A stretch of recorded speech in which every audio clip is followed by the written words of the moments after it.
என்னுடைய பேரன்பிற்கும் பெரும் நம்பிக்கைக்கும் உரிய என் உடன் பிறந்தார்கள்.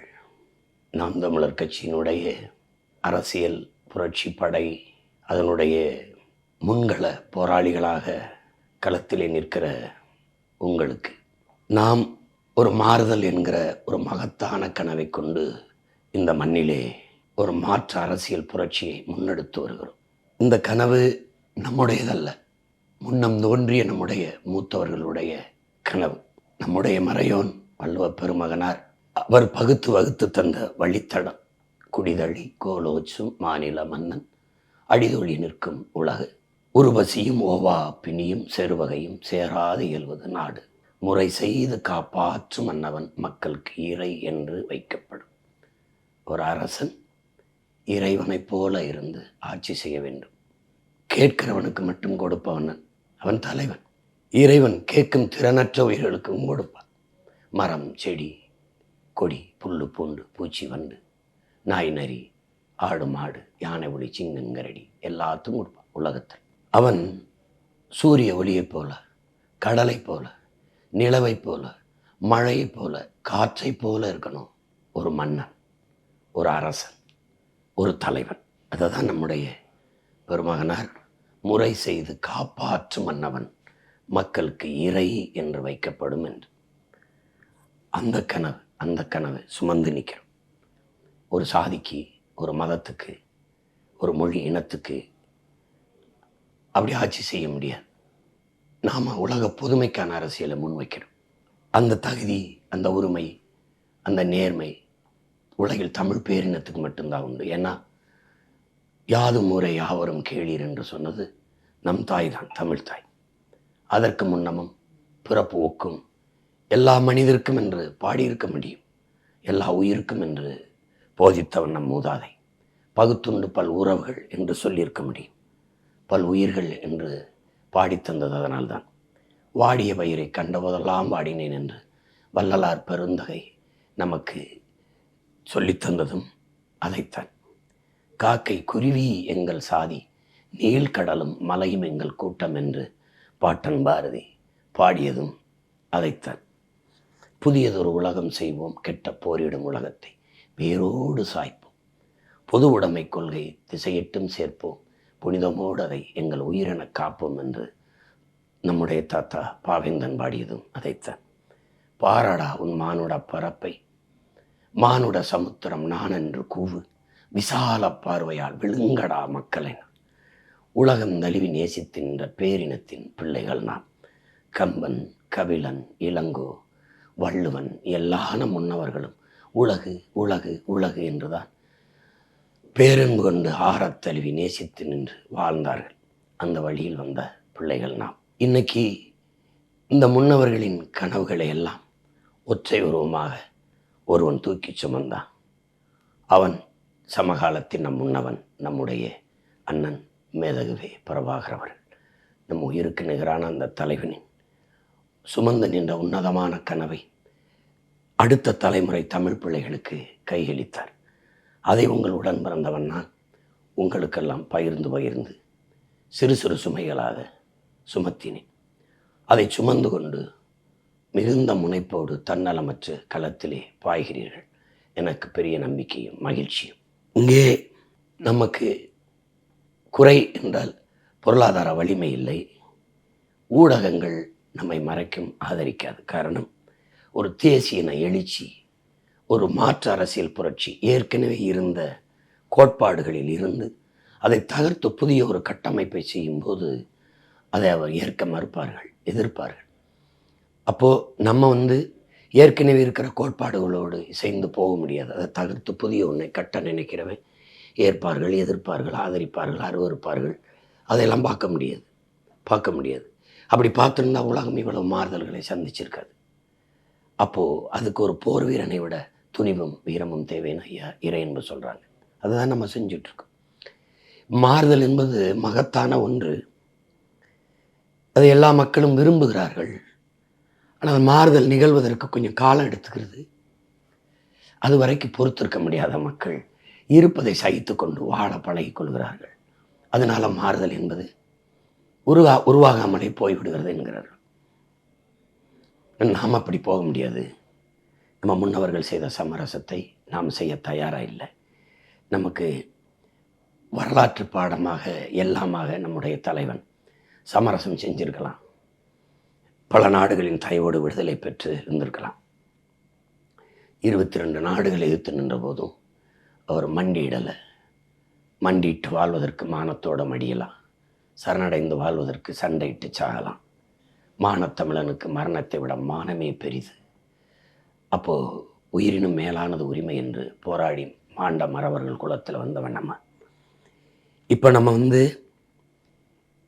உங்களுடைய களப்பணி என்னைய ரொம்ப நெகிழ்ச்சிக்குள்ளாக்குது, எனக்குள்ள பெரிய உற்சாகத்தை தருது. ஒரு விதைத்தவன் எல்லா விதையும் முளைக்குதா என்று தான் பார்ப்பான். அது எவ்வளவு வேகமாக முனைப்போட வளருதுன்னு பார்ப்பான். அப்போ நான் தேர்வு செய்த விதை எல்லாமே சரியானதா என்றால் ஒரு நம்பிக்கை, ஒரு உற்சாகம் வரும், இது வரும். அது மாதிரி தான் என்னுடைய தேர்வு. உங்களுக்கு தெரியும், நம்ம பொறுக்கு விதை மரபினர்கள் கட்சியில் எவ்வளோ பேர் இருக்கலாம், பாடுபட்டுருக்கலாம். அதையெல்லாம் தாண்டி கூட நான் தகுதி வாய்ந்தவர்களை அங்கங்குமா எடுத்து கொண்டு வந்து விதைச்சிருக்கேன். அதில் சில பேருக்கு வருத்தம் இருக்கலாம். அப்படி இல்லை, லட்சியம் வெல்லணும், அதுக்கு என் கட்சி வெல்லணும், நான் தான் வெல்லணும்னு நினைக்கிறேன் நல்ல தளபதி. அப்போது கட்சியில் நான், கட்சிக்காக நான், அவன்தான் கட்சி, கட்சியே நான், அது சரியாக வராது. இங்கே கட்சியை பயன்படுத்தி கொள்கிறவன், கட்சிக்கு பயன்படுறவன், 2 பிரிவு தான். கட்சிக்கு பயன்படுறவன் தான் படைக்கு சரியான தளபதி. அப்போ அப்படிப்பட்ட தேர்வில் தான் உங்களை எல்லாம் களத்தில் நான் நிறுத்தியிருக்கேன். என் தேர்வு சரியானது என்பதை எல்லாரும் ஏற்றுக்காங்க, பாராட்டிட்டாங்க. தகுதியற்ற ஒருவரை நான் நிறுத்துறதில்லை, கோடிட்ட இடத்தை நிரப்புறதில்லை எப்போவுமே. அப்போது இப்போ நமக்கு இன்னைக்கு நாளைக்கு தான் இருக்குது. கடுமையாக உழைச்சிட்டிங்க. இந்த 2 நாளும் இன்னும் ஈடுபாட்டோட கடலையே தாண்டிட்டீங்க. கரைதான் இருக்குது. உழைங்க. நம்மக்கிட்ட இருக்கிறது ஆகச்சிறந்த கோட்பாடு, கருத்தியல். அதை செயல்படுத்துவதற்கான கடுமையான உழைப்பு, வேறு எதுவும் நமக்கு இல்லை. இதை உள்வாங்கிக் கொள்கிற தன்மானமும் இனமானமும் கொண்ட நம் இன சொந்தங்கள் இருக்காங்க. இன்னும் இருக்காங்க. அவங்க நம்ம இதயத்துக்குள்ளே இருக்காங்க. நம்ம அவங்க இதயத்துக்குள்ளே போகிற வரைக்கும் தான் வெற்றி தாமதிக்கும். எப்பவுமே மண்ணை ஆளணும்னு நினைக்கிறவன் மக்களின் மனத்தை முதல்ல வெல்லணும். இனத்தை ஆளணும்னு நினைக்கிறவன் மக்களின் இதயத்தை வென்று ஆளணும். அதை விட்டால் வழி கிடையாது. இப்போ அதை தான் நம்ம செஞ்சுக்கிட்டு இருக்கோம். இங்கே நமக்கு முன்னைக்கு முன்னே நீங்கள் பார்க்குறீங்க, நம்ம திரள் நிதின்னு கேட்கும்போது ஏளனமாக பேசுனது இருக்குது. அது எப்போவும் பேசுவாங்க. திருட்டு நிதிக்கு திரள் நிதி எவ்வளவோ மேன்மையானது. ஒரு மக்கள் இயக்கம் எல்லாவற்றையும் மக்களை சார்ந்தான் இருக்க முடியும். வலிமையும் வளமையும் இனமும் பணமும் மக்களாக தான் இருக்க முடியும். அதுதான் லாவோட்ஸ் சொல்கிறார். மக்களிடம் செல், மக்களிடம் கற்றுக்கொள், மக்களுக்கு கற்றுக்கொடு, மக்களிடம் என்ன இருக்குதோ அதை வச்சு தொடங்குங்கிறார். அவனுடைய கனவு தலைவனே தேவைப்படாத ஒரு சமூகத்தை உருவாக்குது. எல்லாத்தையும் வென்ற பிறகு இது யார் செஞ்சதுன்னா மக்களை சொல்லு நாங்கள் தான் செஞ்சோம்னு அப்படிப்பட்ட சமூகம் படைக்கிறது தான் லாவோட்ஸோட கனவு. அதான் நம்ம கனவும் கூட. அதுதான் நம்ம இது நான் செஞ்சேன் அப்படின்னு நாங்கள் செஞ்சோம். மக்கள் தான் மகத்தானவர்கள். ஏன்னா உலகெங்கும் மாறுதல்களை புரட்சியை முன்னெடுத்த மன்னனோ மந்திரியோ செல்வந்தனோ இல்லை, சாதாரண மக்கள் தான். உங்களுக்கு தெரியும். அப்படி தான் ஆபிரகாம் லிங்கன், அப்படி தான் Martin Luther king, Malcolm x, அப்படி தான் அம்பேத்கர், அப்படி தான் புத்தன், அப்படி தான் பூலே, அப்படி தான் இறைமகன் இயேசு, அப்படி தான் நபிகள். எல்லோரும் சாதாரணமாக வந்து தான் உலகில் இவ்வளோ பெரிய மாறுதல்களை. அப்படி தான் மார்க்ஸு, ஏங்கல்ஸு, இங்கர்ஸால் எல்லாம் அப்படி தான் சாக்ரட்டிஸு, பிளாட்டோ, அரிஸ்டாட்டில் எல்லாம். அப்போ அதெல்லாம் நீங்கள் வாய்ச்சி நேச்சு சுவாசிச்சுட்டு இருக்க பிள்ளைகள். அப்படி தான் நம்முடைய தலைவர். அப்படி தான் இந்த நிலத்திலும் பாட்டேன் தீரன் சின்னமலை மக்களில் ஒருவன் மகத்தான தலைவனாக மன்னனாக மாறியது இப்படி தான். வரலாறு எந்த ஒரு தலைவனின் வருகைக்காக காத்திருந்ததில்லை. இருப்பதில் ஒருவனை தேர்வு செய்து அவன் கையை பிடித்து கொண்டு நடந்து செல்லுங்கிறான். அப்படிதான் நம்மளை கூட்டிகிட்டு போகுது காலம். இப்போ நீங்களே களத்தை பார்க்குறீங்க. சின்ன சின்ன பிள்ளைங்க, பச்சை பிள்ளைங்க உண்டியலை சேர்த்து கொண்டு வந்து காசை போட்டு வந்து கொடுக்கணும்னு எண்ணம். கொடுக்கும்போது பெரியப்பா எப்படியாவது நீங்கள் வென்றுங்க, எங்களுக்காக வென்றணும், நமக்கு நாம் ஜெயிக்கிறோம் பெரியப்பா அப்படின்னு சொல்கிறது, எங்களுக்காகவாது வெல்லுங்க என்று சொல்கிறது. பெரியவங்க தாய்மார்கள் அவங்கெல்லாம் வந்து பணத்தை கொடுத்து ஐயா எப்படியாவது ஜெயிச்சு வந்து நாட்டை காப்பாற்றுன்னு சொல்கிறது. ஒரு முடிவெற்ற தம்பி உங்களுக்கு சொல்லியிருக்கேன், 5000 கொண்டு வந்து கொடுக்குறான், 5 நாள் சேமிச்சுங்கிறான். ஒரு மின் பணியாளர் எலக்ட்ரிஷியன் ஒரு 50 ரூபாய் கொடுக்குறான். 10 ரூபா, 5 ரூபா, 500 ரூபா, 1000, 2000 நம்ம மக்கள். அது எவ்வளோ மாண்புமிக்க மக்கள் நம் சொந்தங்கள்னு காட்டுது. முன்னைக்கு முன்னே மக்களின் மனத்துக்குள்ளே நம்ம போய் அந்த இதயத்தை வெல்ல தொடங்கியிருக்கோம். இன்றைக்கி உலக நாடுகளில் பரவி வாழ்கிற நம்ம இன சொந்தங்கள், குறிப்பாக பிரித்தானியாவில் லண்டனில் அந்த நாடாளுமன்றத்துக்கு முன்னாடி எத்தனை நம் சொந்தங்கள் கூடி அங்கிருந்து நமக்காக பதாகைகளை ஏந்தி, கை பதாகையில் நீங்கள் தயவு செய்து விவசாய சின்னத்திற்கு நாம் தமிழர் கட்சிக்கு வாக்கு செலுத்துங்கள்னு கேட்குறதெல்லாம் ஒரு பெரிய மாறுதல், பெரிய மாறுதல். உலகத் தமிழ் சமூகம் ஒரே அரசியல் கொடைகளை இணையுதுங்கிறது வரலாறு இதுவரை நடக்கலை, இதுவரை நடக்கலை. இப்போ நடக்க தொடங்குது. ஏன்னா காலம் நம்மளை உருவாக்கியிருக்கு, வரலாறு இந்த வழி கொடுத்து பயணிக்க சொல்லுது. அதனால் நீங்கள் மிகுந்த நம்பிக்கையோடு இருக்கணும். நீங்கள் பார்க்குறீங்க மிகப்பெரிய மாறுதல்கள் இங்கே நிகழுது. இப்போ நான் நிற்கிற இந்த காரைக்குடியில் பார்க்கும்போது நெகிழ்ச்சியாக இருக்குது. வெவ்வேறு மாநிலங்கள் இருந்து வெவ்வேறு நாடுகளில் பணி நிமித்தமாக போன பிள்ளை, அண்ணன் மலேசியாவிலேருந்து, சிங்கப்பூர்லேருந்து, துபாயிலேருந்து, அரபு நாடுலேருந்து, அண்ணன் ஹாங்காங்லேருந்து, அண்ணன் தாய்லாந்துலேருந்து, நெதர்லாந்துலேருந்து, ஸ்காட்லாந்துலேருந்து, இங்கிலாந்துலேருந்து, நம்ம இன்னொரு தாயகத்தில் நம்முடைய இலக்கு தேசமாக இருக்கிற ஈழத்திலிருந்து எண்ணற்ற பிள்ளைகள் வந்து வேலை செஞ்சுக்கிட்டு இருக்காங்க. ஒரு வாரமாக இங்கே தான் இருக்கிறேன்னு சந்தித்து சொல்லும்போது நம்மளால் அதை ரொம்ப நம்பிக்கை தருது. உலக தமிழ் சமூகம் விழித்து கொள்ள தொடங்கிடுச்சு. தலைவர் சொல்கிறார்ல, விழிப்புணர்வை விடுதலையின் முதல் படின்னு.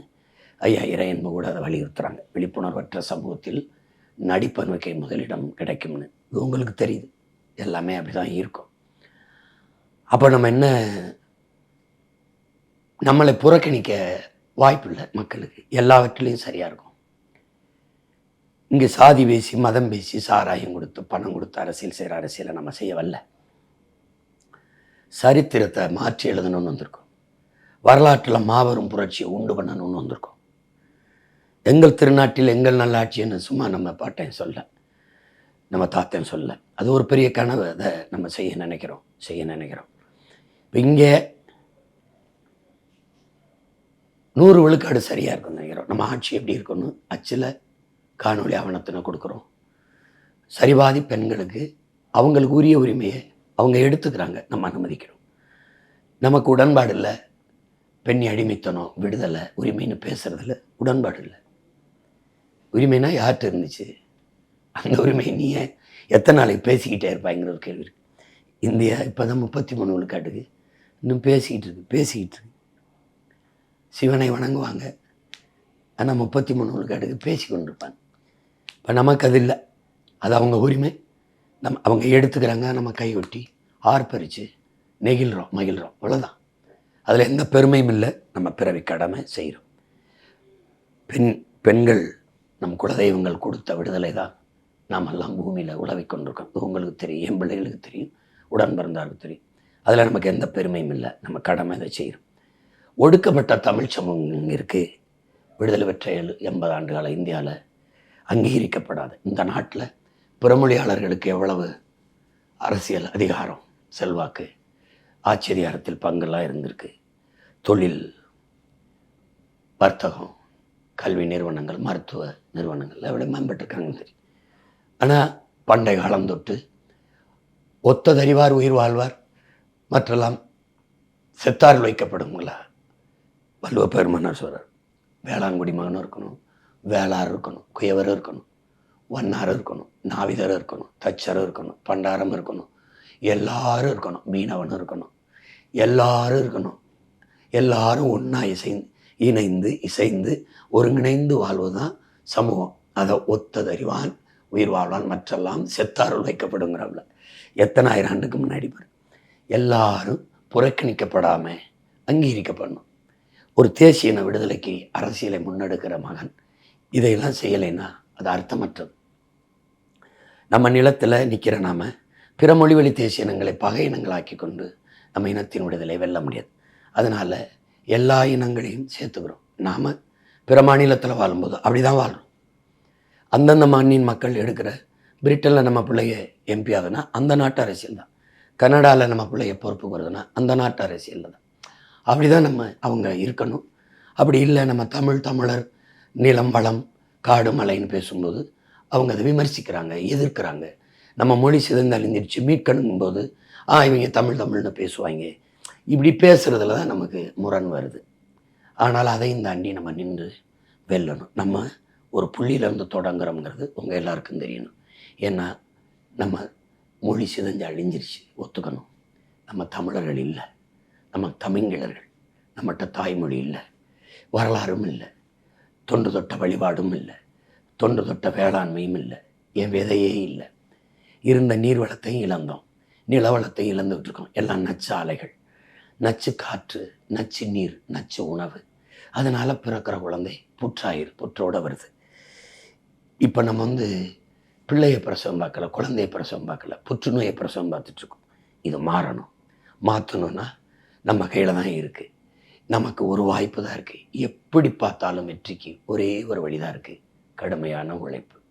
அதை தவிர உங்ககிட்ட இல்லை, என்கிட்டே ஒன்றும் இல்லை. நீங்கள் உழைங்க. நம்ம சத்தியத்தின் மக்கள் தலைவர் எனக்கு கற்பித்தார். நாம் சாதாரணமானவர்கள், சாகலாம், தோற்கலாம். சரித்திரத்தில் சத்தியம் தோற்றதாக செய்தி இல்லைப்பா. சத்தியம் ஜெயிக்கும். நாம் சத்தியத்தின் பக்கம் நிற்கிற மக்கள் ஒரு நாள் வெல்லுவோம். வரலாறு நமக்கு வழிகாட்டியாக இருக்கிறது, சத்தியம் நமக்கு சான்றாக இருக்கிறதுனாரு. அதே தான் உங்களுடன் பிறந்தவன் உங்களுக்கு சொல்கிறேன். சத்தியம் சான்றாக, வரலாறு வழிகாட்டியாக, முன்னவர்களின் கனவு நம்மளை வழிநடத்தி, நம்முடைய மூதாதை வள்ளுவ பெருமகனாரிலிருந்து எத்தனை நம் முன்னவர்கள் அவருடைய பெருங்கனவு அறம் சார்ந்து வாழ்ந்த ஆண்ட மறவர்களின் மக்கள் நாம். அவர்களுடைய கனவு எத்தனை ஆயிரக்கணக்கான மாவீரர்களின் ஆன்மா என்பது கனவு, இலக்கு. அவர்கள் மூச்சு காற்று உழவுற மண்ணில் தான் நாம் உழவிக் கொண்டிருக்கோம். நமது முன்னவர், நமது பாட்டன்கள் பூலித்தேவன், மருதுபாண்டியர், அழகுமுத்துக்கோன், சுந்தரலிங்கனார், தீரன் சின்னமலை, நம்ம அருமை பெரும்பாட்டியார், வேலு நாச்சியார், பண்டாரவன்னியன், பெரும்படு முத்துரையர், இப்படி எத்தனை பேர், எத்தனை முன்னவர்கள். மொழி செத்து விடக்கூடாதுன்னு செத்தவன், உலகத்தில் மொழி செத்து விடக்கூடாதுன்னு முதலாக செத்தவன் உலக வரலாற்றில் நம் பாட்டன் நடராஜனும் தாளமுத்தும் தான். அதுக்கப்புறம் தான் மற்றவன்லாம். மொழியை உயிராக நினச்சி வாழ்ந்த ஒரு இனம் அழிஞ்சிருச்சு. மீட்கணும், காக்கணும், சரி செய்ய முடியும். எல்லாத்தையும் சரி செய்ய முடியும். நம்மளால் சரி செய்ய முடியாது வள இழப்பு தான். மழையை மீட்க முடியாது, மணலை மீட்க முடியாது, எடுத்துட்ட மீத்தேன் எடுத்துட்ட நிலக்கரியை திருப்பி படைக்க முடியாது. அதை தடுக்கணும்னா நமக்கு வலிமையான அதிகாரம் வேணும். கூவுறோம், கூண்டுக்குள்ளே இருந்து கூவுறோம், சேவலாக நிற்கிறோம். கூரை மேலே ஏறிட்டு கூவணும். அதுக்கு தான் இந்த போர்க்களம். புரிஞ்சுக்கிட்டு நம்பிக்கையோட களத்திலுங்க. உங்கள் உழைப்புக்கு உரிய அளவுக்கு பொருளாதாரத்தில் அண்ணன் வலிமைப்படுத்த முடியாமல் இருக்கலாம். ஆனால் என்னுடைய வாழ்த்துக்கள் சம அளவில் 100 விழுக்காடு உங்கள் எல்லாருக்கும் இருக்குது. என்னால் இயன்றதை புரட்டி உங்களுக்கு கொடுத்துக்கிட்டு தான் இருக்கேன். நீங்கள் கவலைப்படாமல் இருங்க. தனிப்பட்ட முறையில் எனக்கு நிறையா வருத்தங்கள் இருக்குது. எல்லா தம்பி தங்கைகளுக்கும் ஒவ்வொரு தொகுதிக்கும் போய் வேலை செய்ய முடியலன்னு.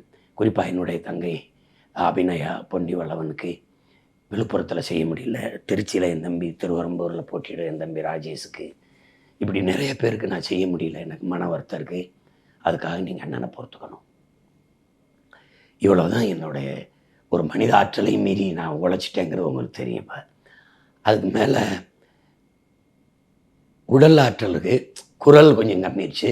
நேரம் போதலை கொஞ்சம் முன்கூட்டியே ஆரம்பிக்கணுன்னா உங்களுக்கு தெரியும்.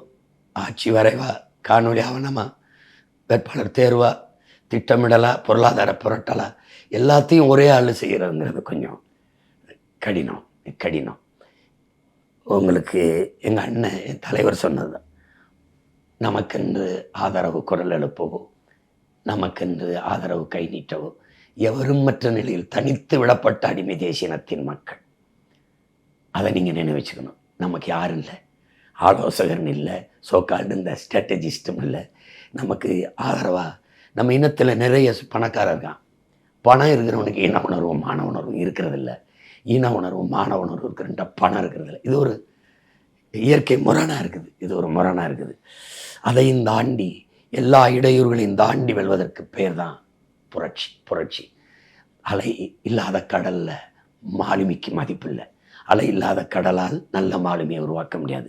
தடை இல்லாத படையில் எந்த மதிப்பும் இல்லை, ஒன்றும் இல்லை. அதில் போர்க்களத்தில் சுவை இல்லை. அதனால் துணிந்து களத்தில் போர் செய்யுங்க. மற்றவர்கள் ஒரு தேர்தல் களம், நமக்கு புரட்சிகர மாறுதலுக்கான அரசியல் போர்க்களம் இது. திராவிடமா தமிழ் தேசியமா மற்றதெல்லாம் விடுங்க. இங்கே போட்டி தான். ஊழல், லஞ்சம், உண்மை, நேர்மை. வாக்குக்கு பணம், பணத்துக்கு வாக்கு, இனத்துக்கு தூக்கு நம்ம கோட்பாடு. வாக்குக்கு பணங்கிற இடத்துல மாண்புமிக்க ஜனநாயகம் படுகொலை செய்யப்படுது. கேடுகட்ட பணநாயகம் பல்லிழித்து சிரிக்குது. அதை நம்ம உடன்பட முடியாது. அது சரி வராது. அது ஜனநாயக துரோகம். அது பணம் அரசியலாகும்போது அங்கே பண்பாடு ஒழுக்கம் செத்து போகும். பண அரசியலானால் அங்கே மக்கள் சேவை செத்து லாப தேவை வந்துடும் முதலீட்டாளனுக்கு. சாதி அரசியலானால் அங்கே சகோதரத்துவம் செத்துரும். மத அரசியலானால் அவங்களுக்கு தெரியும் மனிதனையும் செத்துரும். அப்போ அரசியல் தான் எதுக்கு செய்கிறதுன்னு இருக்குல்ல. அதனால் அது நமக்கு உடன்பாடு இல்லை.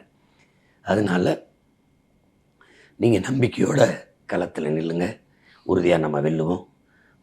புரட்சி என்பது இப்படி தான் எல்லா தடைகளையும் தாண்டி வெல்வது தான். எல்லா சோதனைக்கும், எல்லா வேதனைக்கும், எல்லா காயங்களுக்கும் ஒரே மருந்து தான் சாதனை.